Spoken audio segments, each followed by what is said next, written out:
Hello everyone. Today my presentation is about mathematical models for devising, testing, and vaccination strategies. COVID-19 has greatly affected our daily life, and testing and vaccination are two essential ways for us to slow down the spread of COVID-19. Testing can help us identify and quarantine infected persons with smaller cost, and vaccination can help us protect the most vulnerable people. Combining them together, we can contain the spreading of the disease as much as possible. When it comes to testing, a 1.5 billion program for providing 6 million tests per day was initiated in the United States, but we didn't reach the goal. In order to boost testing efficiency given limited resources, sometimes we do pool or group testing, which means that we collect samples from different people together and test them at once. The second way is to test based on social activity, which means that we only test those who are presumed to be at the highest risk. In a previous paper, an agent-based model which takes into account the contact type in a social network is used to allocate test kits. In this figure, we can see that the risk for each person of being infected is marked by the green bar, and we select those who are presumed to be at the highest risk. However, this social network-based model is only applicable to a smaller group of population, like hundreds or thousands of population. For a larger group population, it's very difficult to obtain the interpersonal contact data, and also the computational burden will be huge. So in order to solve for the optimal testing strategy for a very large population, sometimes we may need mean-field models. Mean-field models describes a very large population. And by solving mean-field models, we can also provide a more interpretable solution in the whole population level. However, in the mean-field models, we also need to give up individual resolution. We don't know exact interpersonal contact data. We also need to give up possible higher order degree correlations. So we consider two meaningful mean-field models that are often used in practice. One is the Barabasi-Albert network, and the second is the stochastic block model. In the first Barabasi-Albert network, very few nodes have large degrees, but most nodes have small degrees. In the second model, we have several neighborhoods, and within one neighborhood, people are closely connected to each other. Based on the standard SIR model, we devise this effective degree testing model. So in each compartment, we divide it into different sub-compartments, which are characterized by different degrees, which means different contacts that one has. So for the infected group, we divide it into untested group and tested group. Tested groups are known to be infected and are thus quarantined. Therefore, their infectious rate could be smaller.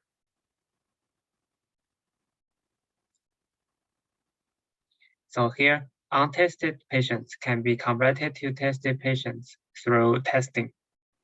F is the testing rate. We also have different infectious rate for untested patients and tested patients. Our goal is to reduce infections under a limited resource constraint. Given the daily number of tests, we need to allocate the testing resources to different subpopulations in order to minimize a predefined loss function. So here the loss function is defined to be a weight factor multiplied by the new infections. We put a weight here because later infections count for less than earlier infections. As time goes by, we tend to have more medical resources and are more prepared for the disease. In order to minimize this loss function, we define this Hamiltonian. Our optimal control for that minimize this loss function will also minimize the Hamiltonian. In the Hamiltonian, we can see that the term marked in red measures the risk for different subpopulations.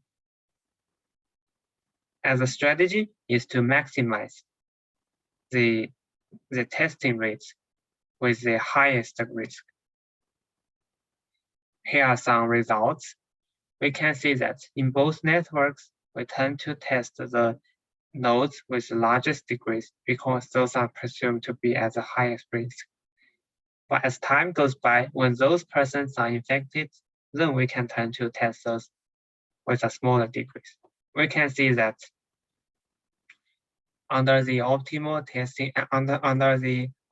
testing rate, we can effectively reduce the total infections compared to using a uniform testing rate. And also the effect of optimal strategies is more apparent in the Barabasi-Albert network than in the stochastic blow model, because in the stochastic blow model, the nodes tend to have very similar degrees.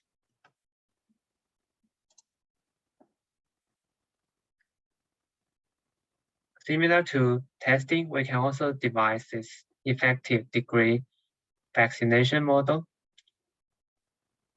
So here we assume that susceptible persons can be immune to the disease once upon receiving a dose of vaccine, and thus he is transferred to the recovered group. Our goal is also to minimize loss function given the constraint on daily vaccine doses. So here we also define the loss function to be the new infections multiplied by a weight factor, given the constraint on daily vaccine doses. The optimal control that minimizes loss function will also minimize the Hamiltonian.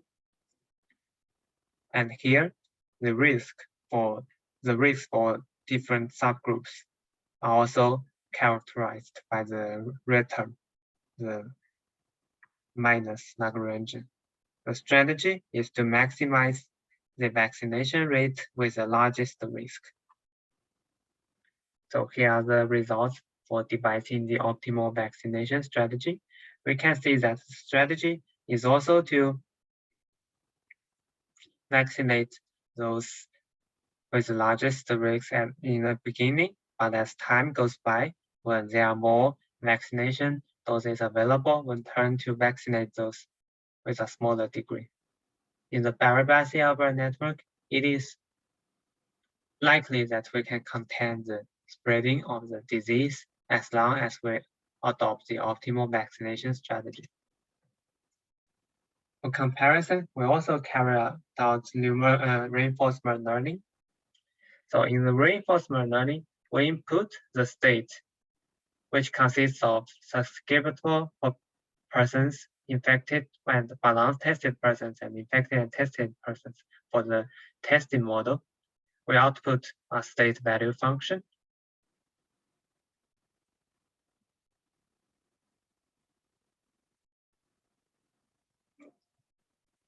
And the goal is to minimize the state value function and find the optimal strategy.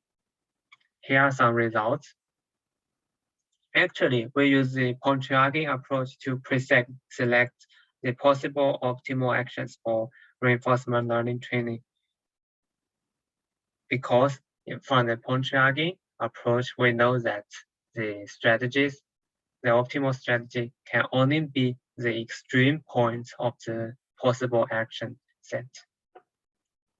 Here we can see that the Pontryagin approach performs better than the reinforcement learning because the Pontryagin can always give near optimal control. On the other hand, reinforcement learning is also much better than the uniform testing or vaccination rate.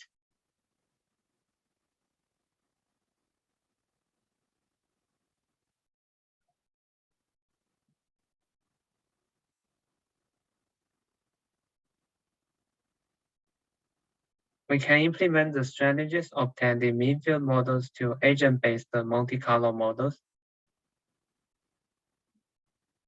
We can see that the blue curves are the results obtained from mean field models, and the red curves are obtained from Monte Carlo simulations.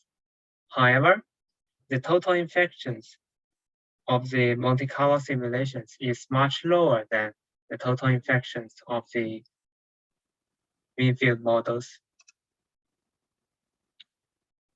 This indicates that fewer people will be infected in real-world agent-based models than prediction from mean field models, which is owing to some high-order relations of the real-world networks. However, optimal strategies obtained by Pontryagin maximum principle prove to also be very useful in Monte Carlo simulations, because we can see that the solid curves is much lower than the dashed curves in all four models. High-order correlation could be further investigated for mean field models to explain the discrepancy between mean field models and Monte Carlo simulations.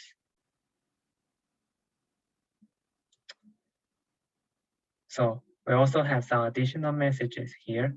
The Pontryagin approach could give the optimal strategies for controlling the pandemics for our problem, and the Pontryagin approach can also refine possible action space from an uncountable set to finite sets for reinforcement learning, which could greatly boost the training efficiency. Finally, agent-based discrete models tend to have smaller infections than mean field models, which is worthy of further investigation. Our future work includes considering contact time distribution and dynamical networks in which the network could change over time. We also wish to implement real data and use more realistic loss functions that considers not only the infections, but also economic impacts. We also wish to consider simultaneous testing and vaccination as discussed in some recent literatures. And then finally, we wish to explore the agent-based models dynamics and controls more. Thank you. Do you have any questions?